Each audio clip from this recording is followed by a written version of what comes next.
নয়নজলির ওপরে গড়ে ওঠা অবৈধ নির্মাণ ভাঙা শুরু করল জয়নগর পৌরসভা।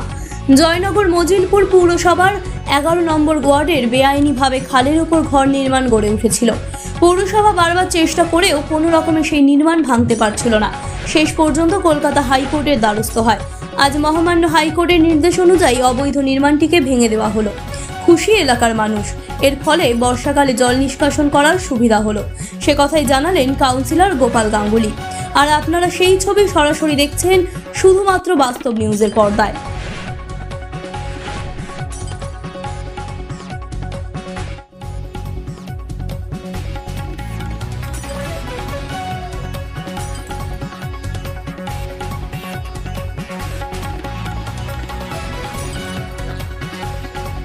পৌরসভার এই 11 নম্বর ওয়ার্ডের ডোমপাড়াতে একটা বেআইনি উচ্ছেদ ভাঙা হচ্ছে কলকাতা হাইকোর্টের নির্দেশে।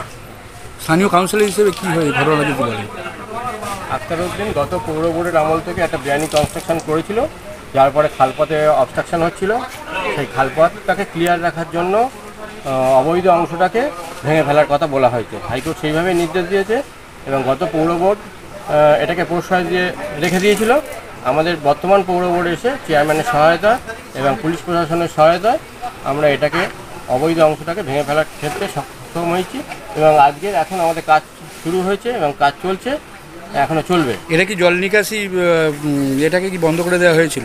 জল নিকাশি ব্যবস্থা অনেকটা অংশ বন্ধ হয়ে যাচ্ছিল। আচ্ছা, সেইটা খুব সরু হয়ে গেছিলো ড্রেন পথটা, সেটা পুরো ক্লিয়ার করে দেওয়া হবে আজকে হাইকোর্টের নির্দেশ অনুযায়ী। এক্ষেত্রে কোনো বাধা বিপত্তির কোনো সম্মুখীন আপাতত এখনও কোনো বাধা বিপত্তি আসেনি। পুলিশ প্রশাসন আমাদের সাথে আছে, তারা সহযোগিতা করছে। পৌরসভা এলাকায় এরকম বেআইনি নির্মাণ ভাঙা কাজ কি চলবে তোর? আপাতত আমাদের পৌর বোর্ড যেহেতু এসছে আর আমাদের মুখ্যমন্ত্রী যেহেতু বলেছেন যে এখন অবৈধ নির্মাণ যা আছে সব ভাঙতে হবে, আমাদের পৌরসভা সেই কাজের সাথী হয়ে আছে এবং যা যা অবৈধ নির্মাণ আছে আমাদের পৌরসভা ভাঙবে। আপনার নাম? নবগোপাল গাঙ্গুলি, জয়নগর মজিলপুর পৌরসভা 11 নম্বর ওয়ার্ড কাউন্সিলর।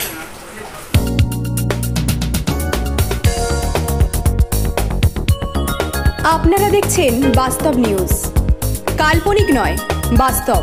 প্রত্যেক দিনের খবরের আপডেট পেতে আমাদের চ্যানেলটি সাবস্ক্রাইব করুন ও বেল আইকনে ক্লিক করুন।